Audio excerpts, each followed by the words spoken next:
Hello అండి, అందరికీ నమస్కారం. ఇవి అప్పాలండి. అందరికీ తెలిసిన వంటకమే. మనం ఎక్కువగా నైవేద్యానికి వాడుతూ ఉంటాం కదా. ఆంజనేయ స్వామికి చాలా ఇష్టం ఈ అప్పాలు. అయితే వరిపిండితో కాకుండా గోధుమ పిండి ఎక్కువ వేసి చేశాను. ఇది టేస్ట్ చాలా బాగుందండి. నేను వివరంగా కావాలంటే పెద్ద వీడియో చేసి పెడతాను. ఇప్పుడు నోట్తో చెప్పేస్తాను వినండి. 1 కప్పు గోధుమ పిండి, 2 స్పూన్లు వరిపిండి తీసుకున్నాను.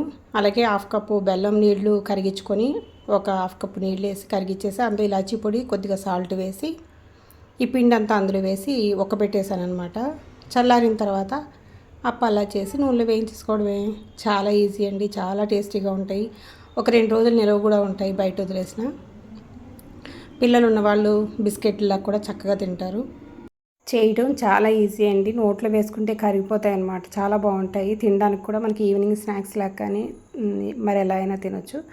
వీడియో కనుక నచ్చితే లైక్ చేయడం మర్చిపోకండి. థ్యాంక్ యూ అండి. Thanks for watching.